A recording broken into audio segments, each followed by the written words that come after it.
Un, deux, trois, go. OK.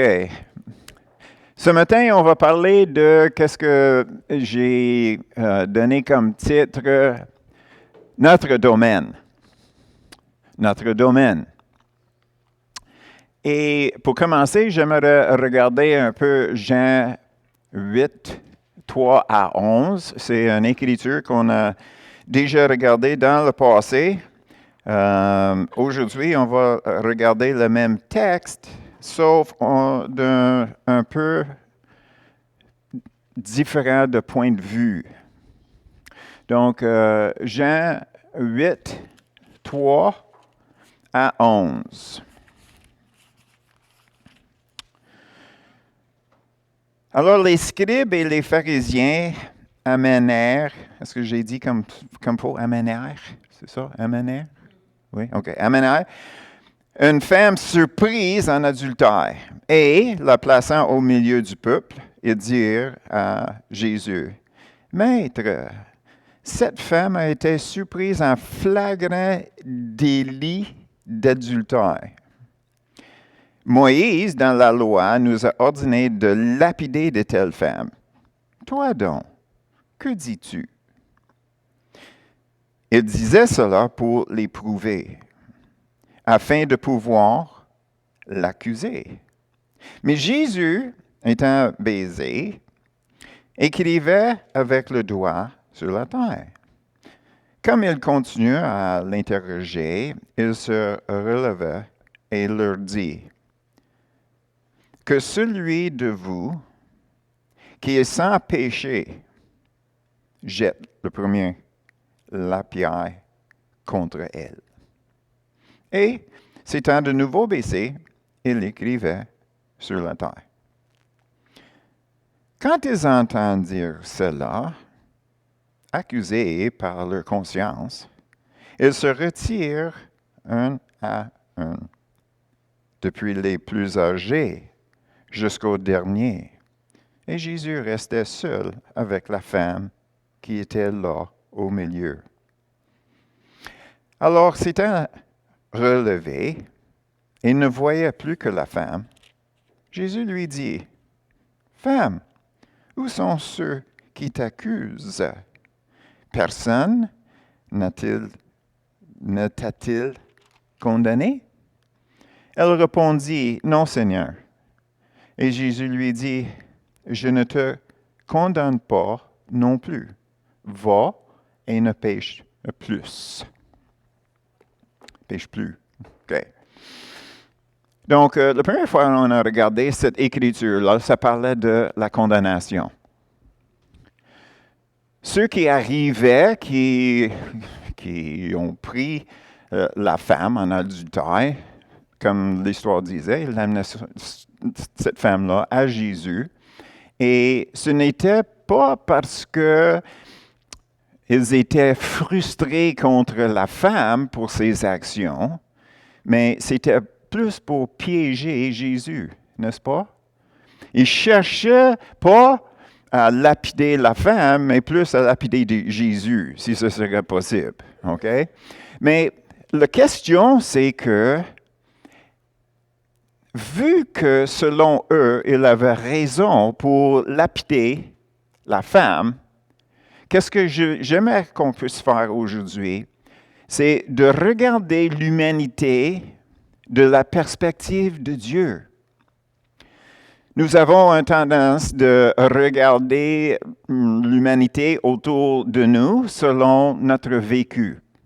On était élevés dans la province de Québec, on connaît le système au Québec, on connaît la culture au Québec, sauf Judy. Et puis, naturellement, toutes ces choses-là sont autour de nous, et aussi Nora. Donc, nous avons une perspective, un point de vue de Québec. C'est normal. Et là, on devient des chrétiens, puis tout d'un coup, Dieu nous donne une autre perspective. On commence à voir la perspective de nous autres et l'humanité de son point de vue à lui.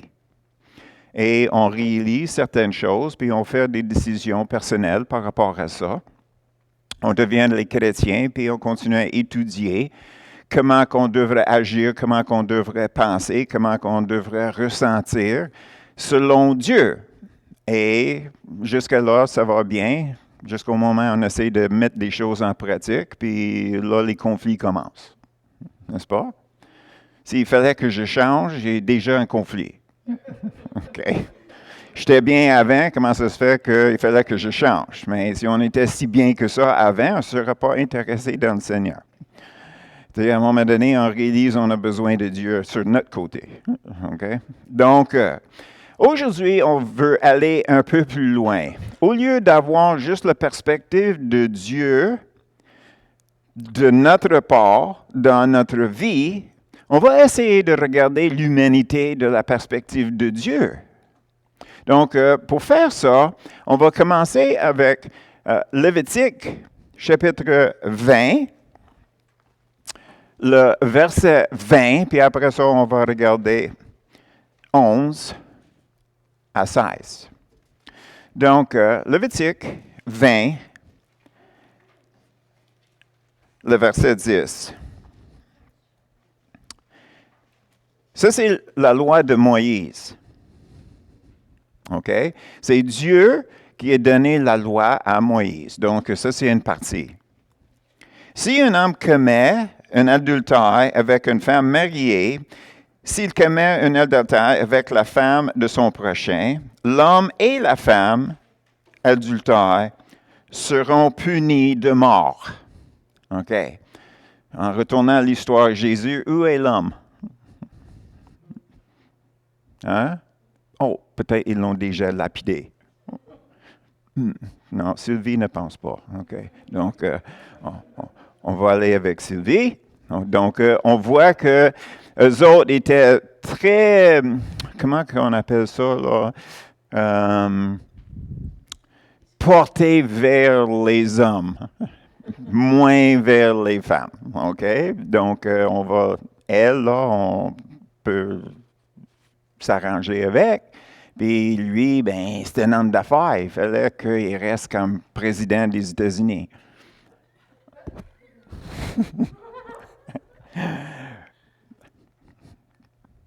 Quel président? Je ne sais pas. OK. Donc, on continue. Le verset 11 à 16.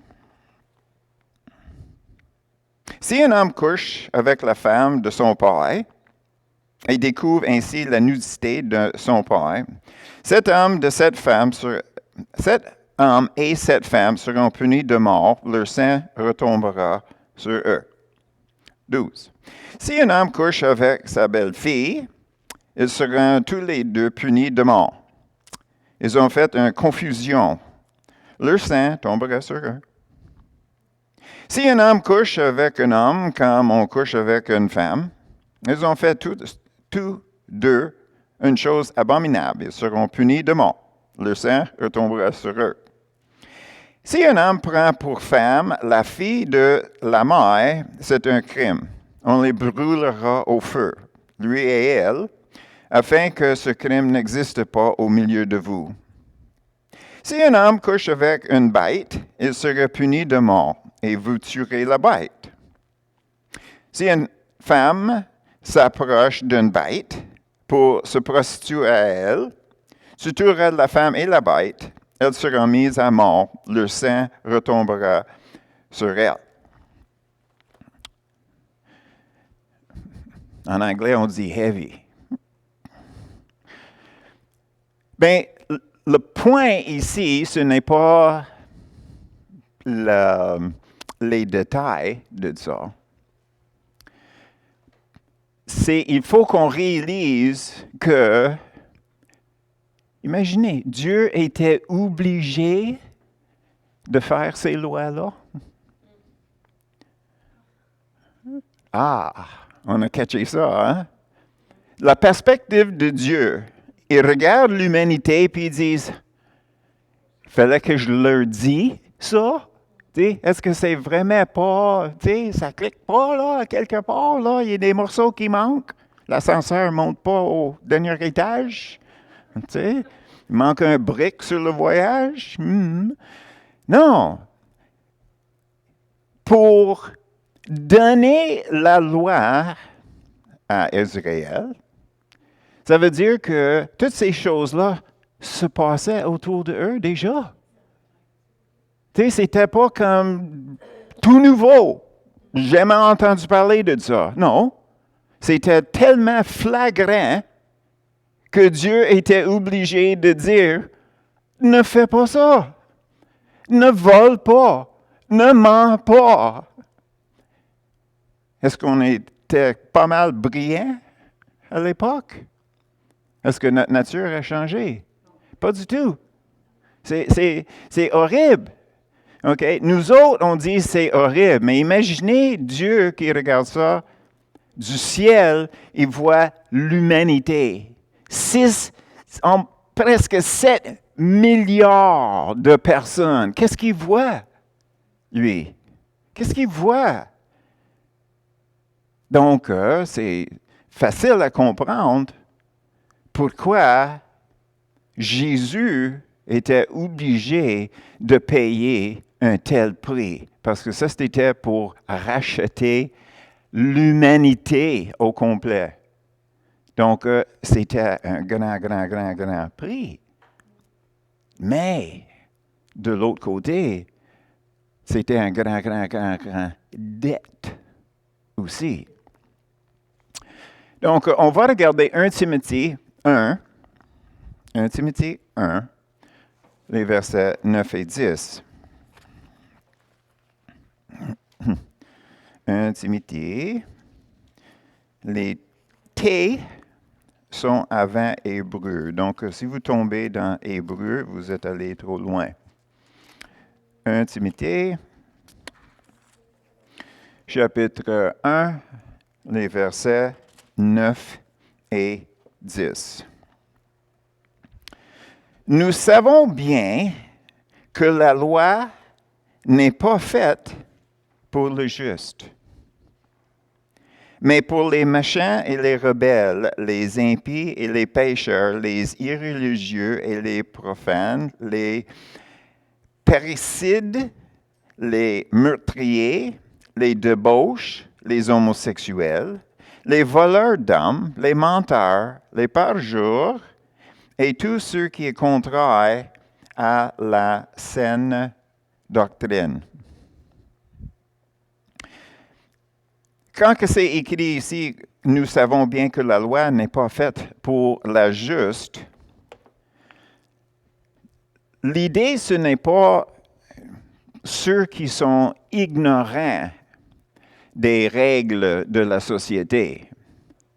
Ça parle de ceux qui connaissent la loi, mais ils refusent à la respecter.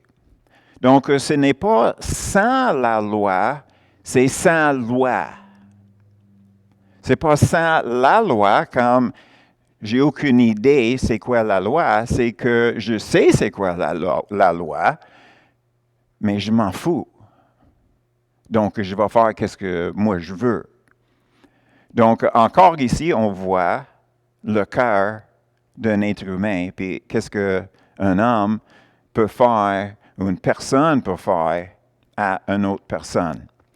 Donc, on voit que Dieu était vraiment obligé de donner la loi pour ceux qui voulaient vivre comme faux, mais aussi pour ceux qui ne voulaient pas respecter les règles, que ça soit évident. Donc, c'est très difficile de parler vaguement pour convaincre quelqu'un, mais de l'autre côté, si c'est bien écrit, ne fais pas ça, ben tu dis, ben tu le fais. Donc, tu as tort. C'est simple que ça. Tu sais? Mais, naturellement, ça, ce n'est pas notre responsabilité, notre domaine. Ça, ce n'est pas dans notre domaine. Qu'est-ce qui est dans notre domaine? C'est d'écouter le Saint-Esprit et de vivre une vie qui plaît à Dieu. Et nous avons les instructions pour nous aider à s'aligner en bonne direction jusqu'au temps que le Saint-Esprit a assez de place en nous qu'il puisse nous guider plus précisément.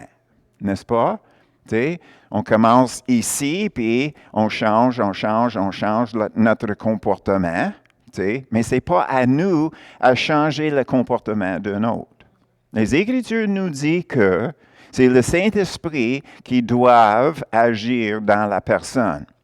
Notre place, c'est d'exprimer qu'est-ce que le Saint-Esprit nous donne à dire après que le Saint-Esprit a fait l'œuvre dans le cœur de l'autre personne. Et la raison pourquoi je dis que ce n'est pas notre domaine de convaincre, c'est parce que c'est le Saint-Esprit qui convainc. Ça, c'est les Écritures. Donc, ce n'est pas à nous autres à embarquer, à obstiner avec le monde par rapport à leur comportement. Okay? Comportement, c'est notre domaine pour nous. Okay? Puis, le comportement des autres, c'est dans le domaine du Saint-Esprit. Okay? Alors, on voit que Dieu était obligé d'écrire les lois pour dévoiler les choses qu'un homme ou une femme ne devrait pas embarquer dedans. Alors, qu'est-ce qu'on va faire? On va reculer encore, parce qu'on aurait commencé avec l'adultère. Donc, on va reculer en Genèse, puis on va regarder un peu une autre situation à l'époque. Genèse, chapitre 6.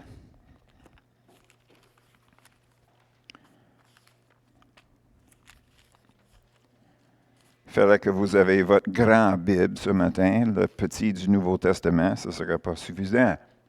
Hey, Marilyn, ça prend la grande. OK, 6:1. Lorsque les hommes eurent commencé à se multiplier sur la face de la terre et que des filles leur furent nées, les fils de Dieu virent que les filles des hommes étaient belles, et ils en prirent pour femmes parmi toutes celles qu'ils choisirent. Alors l'Éternel dit, est-ce que j'ai sauté une page? Non. OK. Alors l'Éternel dit, « Mon esprit ne resterait pas à toujours dans l'homme, car l'homme n'est que chair, et ses jours seront de 120 ans. » Les géants étaient sur la terre en ce temps-là, après que les fils de Dieu furent venus vers les filles des hommes, et qu'elles leur eurent donné des enfants. Ce sont ces héros qui furent fameux dans l'Antiquité. L'Éternel vit que la méchanceté des hommes était grande sur la terre et que toutes les pensées de leur cœur se portent chaque jour uniquement vers le mal. C'est grand, ça, n'est-ce pas? Verset 6. L'Éternel se repentit d'avoir fait l'homme sur la terre, et il fut affligé en son cœur. Et l'Éternel dit, « J'exterminerai de la face de la terre homme que j'ai créé, depuis l'homme jusqu'au bétail, aux reptiles, aux oiseaux du ciel, car je me repens de les avoir faites. » Mais Noé trouva grâce aux yeux de l'Éternel. Voici la postérité de Noé. Noé était un homme juste et intègre dans son temps. Noé marchait avec Dieu. Noé engendra 3 fils, Sem, Cham et Japheth. La terre était corrompue devant Dieu. La terre était pleine de violence. Dieu regardait la terre et voici, elle était corrompue, car toute chair avait corrompu sa voie sur la terre. Alors Dieu dit à Noé, « La fin de toute chair est arrêtée par divers mois. Car ils ont rempli la terre de violence. Voici, je vais les détruire avec la terre. Fais-toi une arche. » perspective de Dieu. La perspective de Dieu. On voit encore l'état. L'état de l'homme, début de la création jusqu'à ce moment-là. Il n'allait pas bien. Donc, on va recommencer avec Noé. Donc, on connaît l'histoire de déluge. Puis après ça, après Noé, Dieu a remarqué Abraham. Et c'est de Abraham que Dieu a décidé d'établir, de développer son peuple à lui.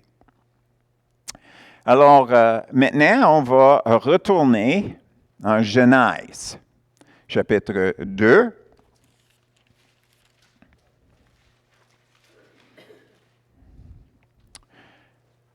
Le verset 18. L'Éternel Dieu dit, « Il n'est pas bon que l'homme soit seul, je lui ferai une aide semblable à lui. » Donc, le verset 23-24.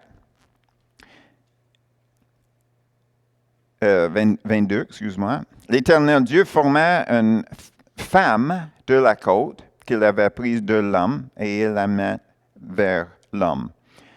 Et l'homme dit, « Voici cette fois celle qui est eau de mes os et chair de ma chair. On l'appellera femme parce qu'elle a été prise de l'homme. C'est pourquoi l'homme quittera son père et sa mère et s'attachera à sa femme et ils deviendront une seule chair. » Donc, on voit dans le début, OK, Dieu a créé Adam, puis naturellement, il allait bien au tout début, mais Dieu a remarqué que c'est pas bon qu'un homme soit seul. Donc, il était pour régler ce problème-là. Alors, on voit la relation entre Adam et Ève. On voit qu'est-ce que Dieu a écrit comme une loi pour son peuple. Puis là, on voit que Dieu, Jésus, devant la femme, Jésus a violé sa propre parole. Donc, comment est-ce qu'on peut réconcilier ces deux côtés-là? Naturellement, on voit la perspective de Dieu, c'est horrible, qu'est-ce qui se passe sur la terre. Donc, il fallait que je fasse quelque chose pour ralentir la mauvaise direction de l'humanité. Donc, je vais leur donner ces lois. Puis, naturellement, tous les pays ont les lois. Donc, la loi existe pour contrôler les cœurs des hommes. Mais comment est-ce que Jésus peut transgresser sa loi à lui-même? Puis, on voit la raison et comment dans Ézéchiel 18. Donc, Ézéchiel 18, le verset 23 et ensuite 32. C'est Dieu qui parle. Pensez-vous que je prenne le moindre plaisir à voir mourir le méchant? Demande le Seigneur l'Éternel. Mon désir n'est-il pas plutôt qu'il abandonne sa mauvaise conduite et qu'il vit? Le verset 32. Vraiment, moi, je ne prends aucun plaisir à voir mourir qui que ce soit. Le Seigneur, l'Éternel, le déclare. Convertissez-vous et vivez. Il fallait qu'on prenne un peu en considération l'aspect de Dieu ici. Puis on voit dans l'histoire de Jésus puis la femme trouvée en adultère, qu'à la fin, Jésus a dit, allez, ne pêche plus. Ne pêche plus. Naturellement, dans l'Ancien Testament, Jésus n'était pas là pour sélectionner chaque personne pour leur dire changer. La loi était là. Donc, c'est quoi la raison pour la loi? La loi est là pour décourager. La loi n'est pas là pour un fin. Le fin, c'est que ça va bien avec nous. Ça, c'est le fin que Dieu a. Il veut que nous sommes bénis. Il veut que nous sommes bénis. Donc, la loi est là pour menacer. La loi n'est pas là comme si Dieu était là, oh, je cherche quelqu'un à tuer. Non, on vient de lire le contraire. Qu'est-ce que Dieu veut, c'est que on soit béni. Mais le moment qu'on met l'emphase sur de punir, on manque le bateau au complet. Ce n'est pas la loi qui est importante. La loi est là pour nous décourager à faire certaines choses. Autrement dit, si vous voulez avoir une bonne vie, OK, ne va pas là. Changez. Viens me rencontrer, tu vas avoir une bonne vie. Mais le problème, c'est que quand l'emphase est mise sur la punition au lieu de la bénédiction. Parce que c'est sûr, quelqu'un va arriver pour tester les limites. N'est-ce pas? Ça, c'était l'histoire de ma vie avant que je t'ai sauvé. Si la loi est là, si la règle est là, c'est quoi qui va m'arriver si je n'écoute pas? Hein? Tu sais, j'étais juste comme ça. C'est comme, tu sais, il manquait des morceaux. Ce n'était pas expliqué. Si tu veux mener une bonne vie, ben, vivre comme du monde. Mais moi, j'étais souvent menacé. Ne fais pas ça ou ça va t'arriver. OK, si tu m'attrapes. Tu sais, mais moi, j'étais une personne qui poussait toujours les limites. Tu sais, donc c'est pas mal évident qu'il me manquait quelque chose dans mon instruction. Tu sais, je mettrai sur mes parents. OK. Ils ont essayé. Ils ont essayé. Je peux te dire ça. OK. Alors, la raison pourquoi j'amène tout ça, c'est pas mal simple.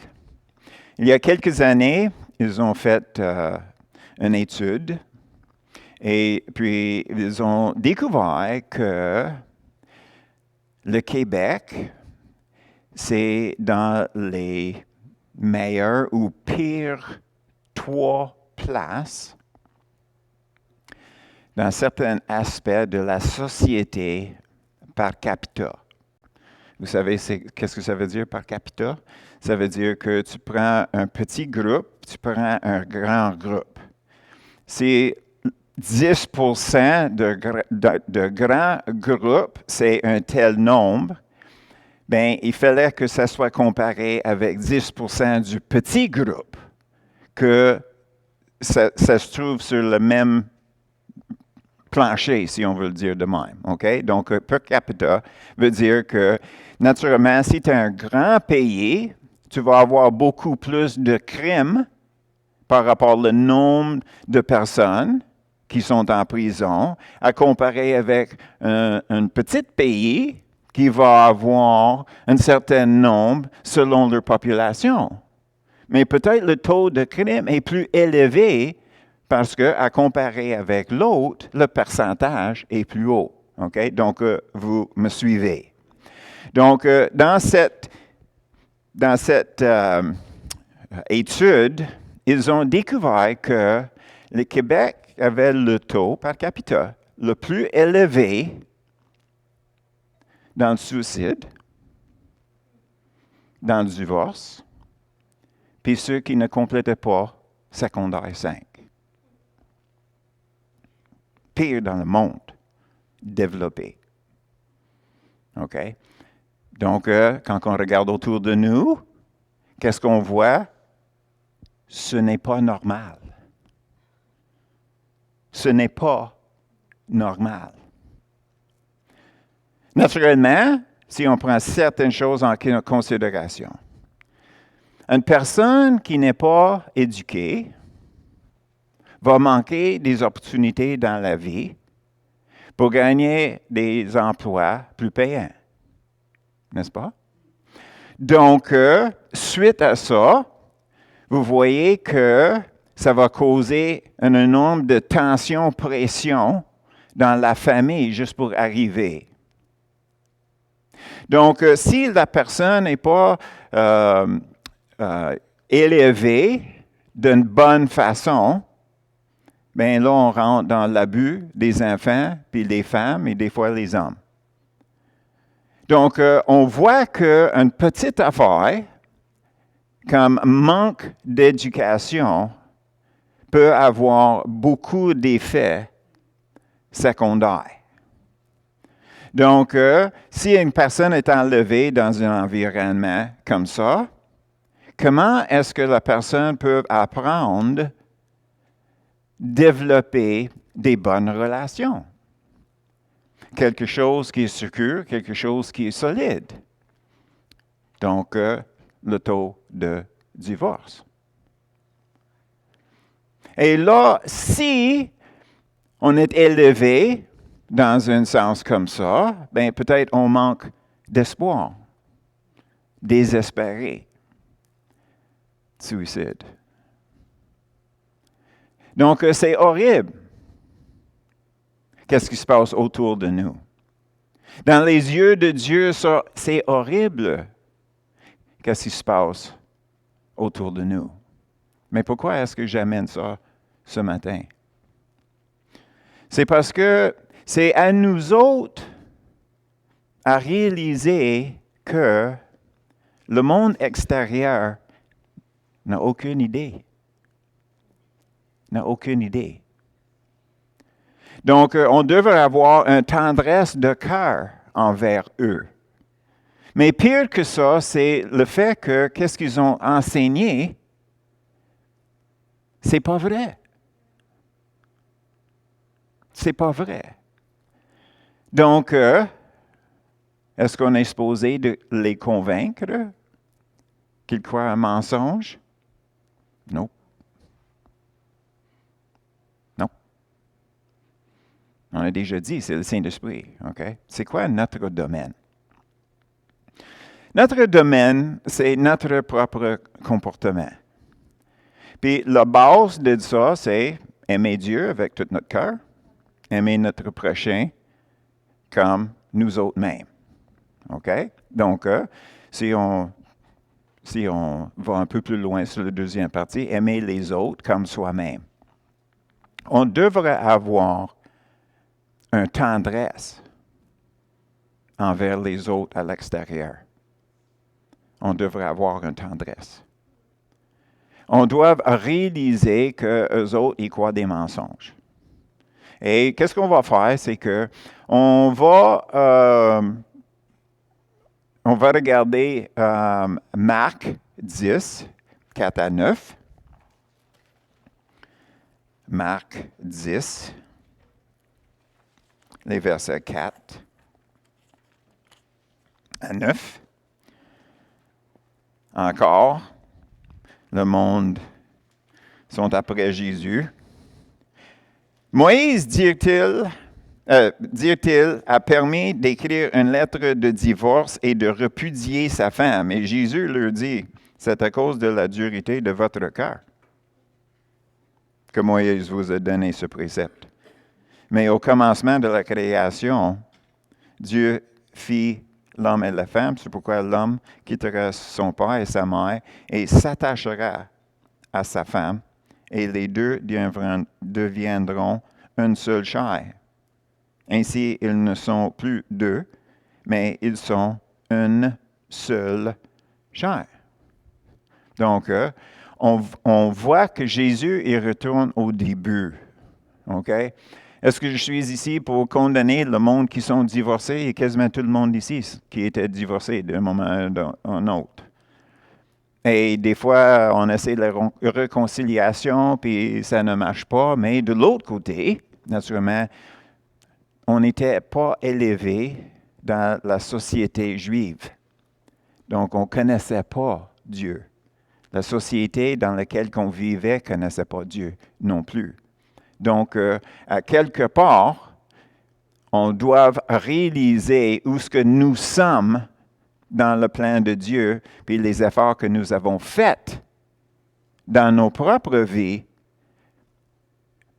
pour chercher à être punis par Dieu, non. Pour chercher sa bénédiction. Pour chercher sa bénédiction. Et naturellement, on a lu que Dieu a dit, c'est pas bon qu'un homme soit seul, mais il ne parlait pas d'une femme. Mais de l'autre côté, qu'est-ce que c'est encore horrible? C'est le nombre de femmes qui essaient d'attraper un homme par le sexe. Et dans notre expérience, qu'est-ce qui se passe dans d'autres pays? C'est horrible. Parce qu'une femme va essayer d'attirer un homme, va avoir son enfant, mais ses yeux détournent à quelqu'un d'autre. Donc, elle est plus ou moins oubliée, puis lui va courir après la deuxième, ils vont avoir un enfant. Donc, la première femme, tout d'un coup, c'est qu'est-ce qui va se passer? Je n'aurai pas assez pour vivre. Je suis dépendant sur un homme pour me faire vivre et mon enfant. Maintenant, cette autre femme est rentrée dans le cadre. Qu'est-ce que je vais faire? C'est que je vais aller voir un marabout, un sorcier, un chaman. Puis je vais le payer pour le maudire. Puis, ça, c'est partout dans le monde, ça. Tu sais, on entend moins ici, là, mais la sorcellerie, ici au Québec, il augmente. Il y en avait déjà, quand que tu vas dans certaines places, là, puis tu rencontres certaines personnes, tu vois le niveau. Puis je vais juste donner un exemple. Quand on veut creuser un puits, qu'est-ce qu'on fait, Claude? Hey, on fait venir quelqu'un qui va faire quoi? Est-ce que c'est pas la sorcellerie, ça? Moi, j'ai essayé ça quand j'étais un enfant. Il n'a pas marché. Donc, si c'est la science, il aurait marché. Donc, c'est juste une idée. Tu sais? Ou bien, il y a plein d'autres petits trucs là, que nous avons dans la société de Québec. Si on regarde comme faux, on va le voir. Mais si on ne le regarde pas, on ne le voit pas. Mais quand on va dans d'autres pays, là, c'est flagrant. Tu sais? C'est des boutiques, une après l'autre, des sorciers, sorcières, puis, et tout, et tout. Et malheureusement, ça fonctionne, on le sait. Alors, de là, on va regarder Romains 1, 16. Romains 1, 16. Ça, c'est toujours l'objectif. OK? C'est dit que un bon enseignement, une bonne prédication, il y a 4 parties. La première partie, c'est est-ce que c'est biblique? La deuxième partie, est-ce que c'est clair? Le troisième, c'est que est-ce que c'est pertinent, relevant, utilisable aujourd'hui? Donc, il fallait que qu'est-ce que je donne ce matin est important à quelque part. Puis, qu'est-ce que je cherche en vous, c'est de vous sensibiliser à toutes les excuses que les non-croyants ont pour être capable de les voir différemment. Et on va voir ici, Romains 1, le verset 16. en commençant. Car je n'ai point honte de l'Évangile, c'est la puissance de Dieu pour le salut de quiconque croit. Donc, ça, c'est notre rôle à nous. La puissance de Dieu pour sauver. Ça, c'est la chose qui est le plus important. La puissance de Dieu pour sauver. Parce que pour sauver, il fallait que l'autre personne soit prête à changer. Ça, c'est repentance, changer de direction, pour une raison ou une autre. Habituellement, c'est parce que les choses ne vont pas bien. Donc, si on est là juste pour amener l'autre personne dans notre gang, on est souvent accusé de ça. On parle de l'Église, on parle de Dieu. Ah, tu veux tout simplement que j'embarque avec ta gang. Tu sais? Peut-être c'est vrai. Mais l'autre option, c'est de vraiment avoir un cœur pour l'autre personne. Donc, pourquoi est-ce que l'autre personne est comme il est? Puis Paul nous décrit ça dans les versets 18 à 32. Le verset 18. La colère de Dieu se révèle du ciel contre toute impiété et toute injustice des hommes qui retiennent injustement la vérité captive. OK? Arrêtez là. Qu'est-ce que ça veut dire? Ça veut dire que la vérité est connue. Mais la personne le retient, ne l'expose pas. Donc, le monde sont exposés à quoi? Un mensonge, pas la vérité. Un mensonge, pas la vérité. Donc, ils ont fait une autre étude, puis ils ont découvert que 80% de la population ne pense pas.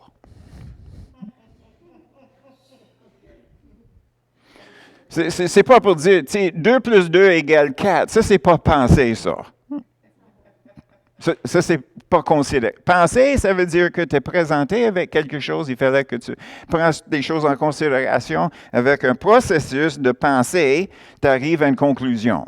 OK? Donc, 80% du monde autour de nous, OK, ne pense pas. Donc, tu dis n'importe quoi, ils vont l'accepter puis vivre avec. OK? 80%. Créeraient n'importe quoi. Donc, est-ce que c'est parce qu'ils sont stupides? Non. C'est parce que la première chose qu'ils étaient enseignés, c'était un mensonge. Le cerveau, quand il entend quelque chose pour la première fois, le cerveau dit, ah, ça c'est la vérité. Donc, si la première chose qu'on entend, c'est Darwin, c'est la vérité. Donc, après ça, on arrive avec Jésus. Jésus, c'est qui Jésus? Tu sais? Mais tu dirais à quelqu'un qui croit dans l'évolution, OK? Darwin lui-même a dit, si tu ne vois pas le processus d'évolution de quoi que je parle, d'ici 80 ans, c'est parce que c'est faux. Ça ne marche pas. Là, il avait dit ça il y a 160 ans. Ils n'ont jamais trouvé évolution. Adaptation, oui, mais pas évolution, comme c'est décrit. Est-ce que c'est parti dans le monde, l'évolution? Est-ce que c'est vrai? Bien, le monde le croit quand même. Moi, je le croyais. Donc, dans ma tête, logique comme je suis, je me suis dit, si je deviens un animal, je suis un animal. Donc, pourquoi essayer d'être quelqu'un que je ne suis pas? Je devrais agir comme un animal. Donc, je faisais ce que je voulais. Puis la loi, parce que, tu sais, moi, je suis logique. C'est juste normal. Tu sais, pourquoi, tu sais, pour moi, alors, l'hypocrisie, il n'y a pas de place pour l'hypocrisie. Donc, si on a des animaux, bien, agis comme des animaux, comme, d'ailleurs, qu'on fait. Donc, nous sommes dans notre domaine. Mais si on n'est pas des animaux, on n'est pas dans notre domaine. La deuxième chose, c'est que 15% de la population pense qu'ils pensent, mais ils ne pensent pas. 15% pensent qu'ils pensent, 15% de la population, ils pensent qu'ils pensent, mais en réalité, ils ne pensent pas. Donc, il reste combien de pourcents? 5% de la population pense. Est-ce que ça, c'est vrai dans l'Église? Nous avons un test. OK? Regardez avec nous 1 Corinthiens 14. Ce n'est pas sur le babillard, par exemple, mais c'est juste un test entre nous.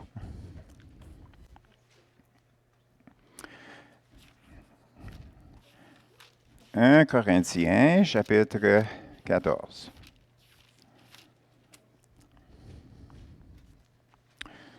OK. Qu'est-ce qui est écrit dans le verset 1? Recherchez l'amour, aspirez aussi aux dons spirituels, mais surtout à celui de prophétie.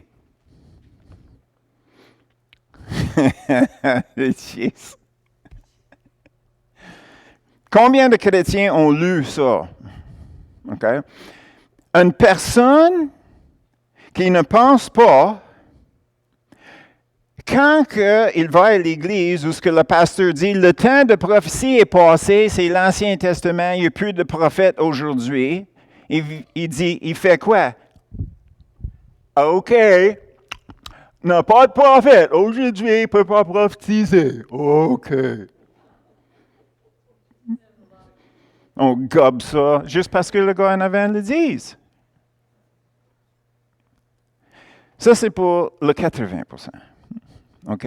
Ici, ça, c'est le 15%. Je le lis. OK. C'est très important. OK? Donc, ça dit que les dons spirituels, OK, aspirer aux dons spirituels, mais surtout à la prophétie. OK.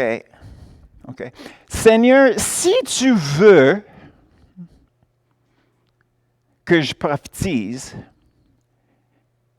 mets les paroles dans ma bouche. J'exagère. Mais ici, c'est aspirer. Ça veut dire prendre une marche. Pas prendre une marche comme un pas. Merci, Claude. Prends un pas. Fais de quoi? Ça, c'est dans le 5%. Le 5% va regarder ça, puis il dit, « Oh, je ne savais pas. Oh, j'ai une responsabilité. Oh, par la foi, je ne peux pas faire ça sans que Dieu agisse avec moi. Donc, je me mets à la place où je m'oblige de donner la parole de Dieu à l'autre personne. Ça, c'est le 5%. Donc, c'est pas difficile à croire, les statistiques. On vient de faire un test ici. Puis on sait très bien de quoi qu'on parle, parce que ça, c'est un point de discussion dans les églises par rapport à la prophétie. Si ça. Puis même, ils changent la définition. Prophétiser, ça veut dire parler de la parole de Dieu, de dire les paroles de Dieu. Donc, c'est quelqu'un qui prêche les Écritures. Il vient de prophétiser. Parce qu'il fallait qu'on donne une définition. Donc, on va juste modifier la définition pour aller avec le vécu et non avec le non-vécu. Vécu. OK? OK, mais on va continuer dans notre texte, Romains chapitre 1. Romains chapitre 1. Toujours avec l'idée de se sensibiliser pour ceux qui sont autour de nous. 18. On vient de lire le 18.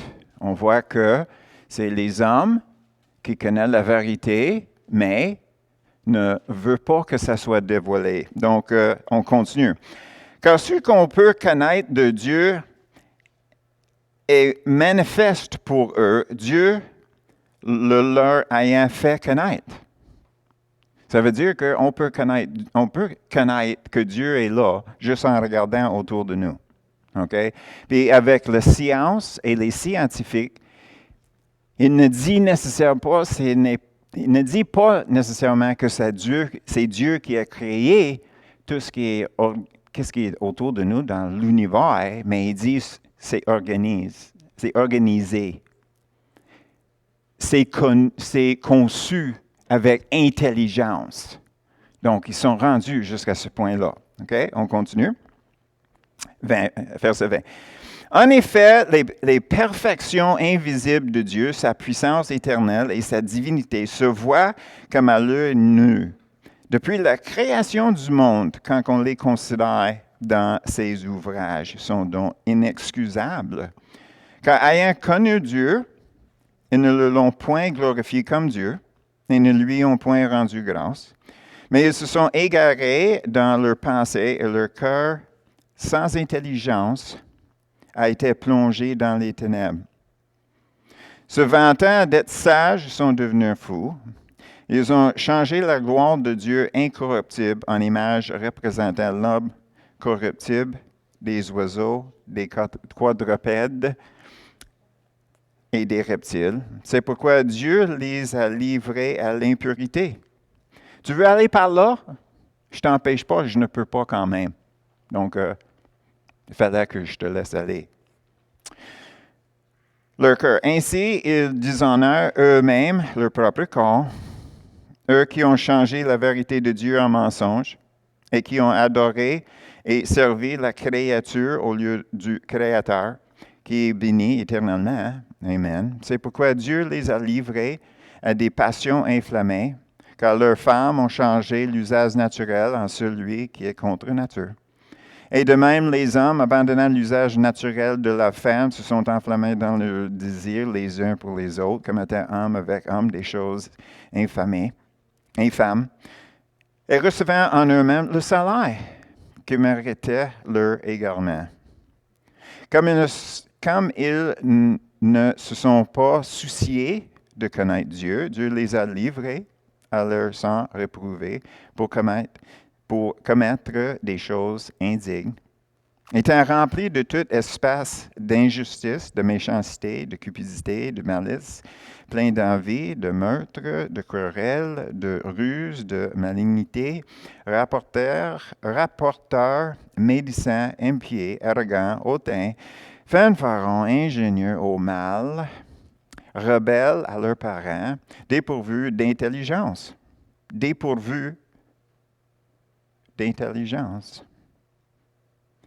Aussi, loyauté, sans affection naturelle de miséricorde, et bien qu'ils connaissent le jugement de Dieu, déclarent dignes de mort ceux qui commettent de telles choses. Non seulement ils les font, et encore, ils approuvent ceux qui les font. Remarquez bien verset 21, affection naturelle. C'est rendu, il fallait que le gouvernement élève les enfants pour les parents.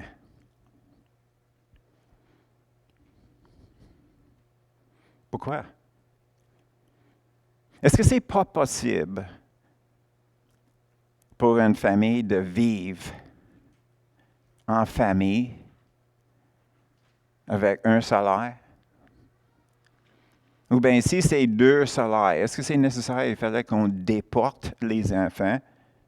Dans certains cas, c'est avantageux pour les enfants. Ils sont élevés dans un environnement parfois qui est meilleur qu'à la maison.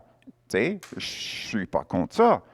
Mais de l'autre côté, c'est toujours une question, où est l'affection naturelle envers nos enfants aujourd'hui que j'aimerais mieux élever mes enfants? Ben, pas moi, ma femme. Moi, je suis parti au travail. Ben, vous comprenez qu'est-ce que je veux dire. Parce que même les chrétiens, c'est la même affaire. Pourquoi? Parce qu'il fallait qu'ils aient les 2 salaires. Même si c'est 2 bons salaires. Parce que ça veut dire que je peux acheter une plus grande maison. Je peux rester dans un meilleur quartier. Je peux avoir une meilleure voiture. Je peux avoir. Donc, on est rendu là. On voit de la perspective de Dieu comment que l'humanité est tordue. Et finalement, on va regarder Éphésiens 2:12. Éphésiens 2:12.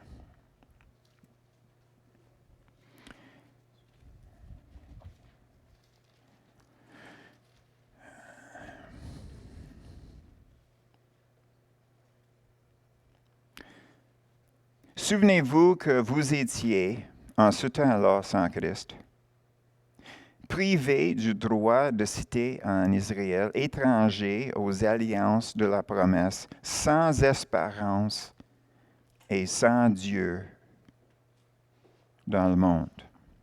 Sans espérance, on a parlé de la suicide. Est-ce que vous vous souvenez comment que vous étiez parfois désespéré? Que vous regardez votre avenir, puis ça a l'air qu'il allait nulle part. Puis là, à un moment donné, dans mon cas à moi, éventuellement, j'ai réalisé, la façon que je fais mes décisions, ça ne fonctionne pas très bien. Donc, j'ai besoin d'aide. Et je suis venu au Seigneur, ou bien c'est lui qui est venu vers moi.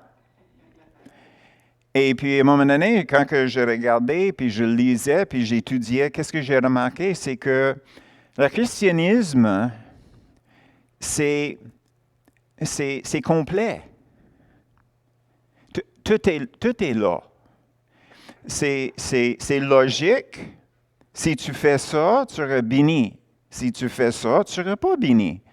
Donc, j'avais juste à regarder comment que dans ma vie, je n'étais pas béni, les décisions que je faisais. Est-ce que c'était pas facile pour moi de dire, oui, je suis un pécheur? J'avais aucune idée qu'est-ce qui était écrit. Donc, c'est facile d'admettre que j'étais pécheur. J'avais aucune idée. Donc, je suis pécheur, OK. Pauvre de moi. OK, on s'en va, là. On avance vers le devant maintenant. OK? Et je m'alignais, puis je voyais Dieu à l'œuvre. Mais on ne doit jamais oublier d'où ce qu'on vient. Maintenant, nous avons un peu la perspective de Dieu sur l'humanité. Donc, nous avons 2 choix. On peut endurcir le cœur en disant, eux autres ne sont pas intéressés, je ne borderai pas avec eux. Ou bien, on embarque avec Jésus, puis je veux avoir la compassion pour lui, pas avoir les fautes des autres, mais de trouver où ce que la personne a besoin pour aider à combler la personne. Pas l'amener à Jésus, que Jésus peut le combler. Ça, c'est peut-être par après. Mais premièrement, quand on voit le besoin de quelqu'un, on n'a pas jugé, condamné, décidé nos actions par rapport à ça. Écoute, quelqu'un a besoin d'aide, aide-la. Est-ce que ça, c'est pas la compassion? Si on était dans la place de l'autre personne, qu'est-ce qu'on aimerait? Donc, est-ce que c'est pas la façon qu'on vit, aimer les autres, de la façon que tu t'aimes? Donc, si moi, j'étais dans la place de l'autre personne, donc, il fallait que moi, je sorte de ma place. Il fallait que je me mette dans la place de l'autre. Et quand je parle avec cette personne-là, je vais parler de façon que j'aimerais entendre aussi. La méthode. Donc, il fallait qu'on soit doux.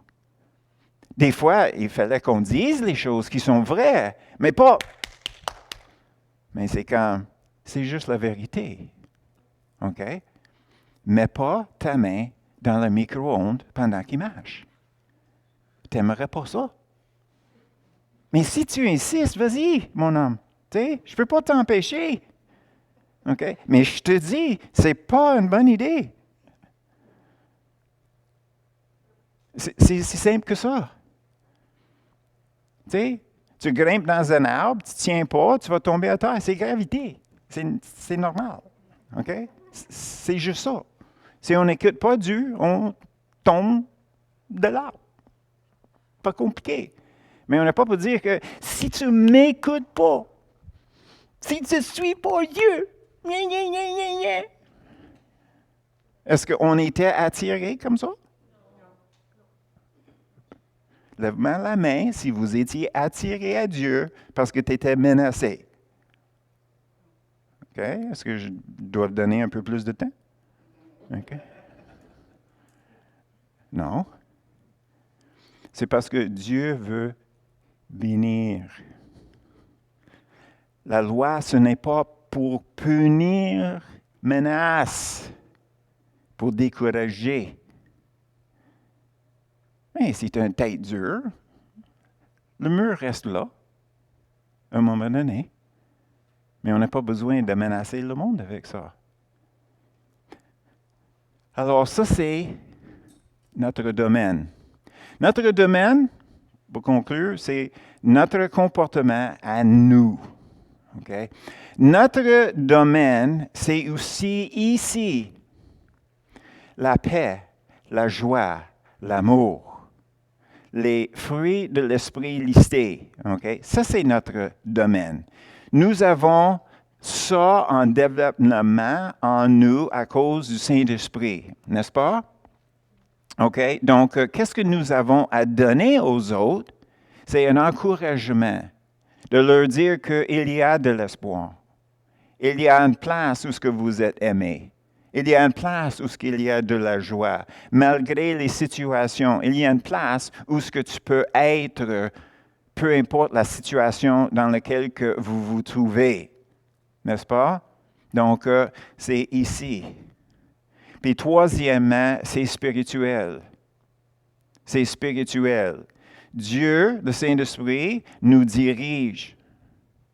C'est lui qui parle à travers de nous quand on le laisse faire. À travers d'un cœur qui est doux, plein de compassion, qui est prêt à se mettre dans la place de l'autre personne pour pleurer avec la personne, si c'est nécessaire, n'est-ce pas? Donc, ça, c'est notre domaine. D'obstiner, argumenter, prouver, non. Non. Jésus nous a amenés par sa douceur. On amène les autres par sa douceur. Amen. Donc, donne le bénéfice du doute de l'autre personne. Parce que si toi étais dans la place de l'autre, probablement tu verrais les choses de sa façon. N'est-ce pas? Donc, ça c'est notre domaine. Amen.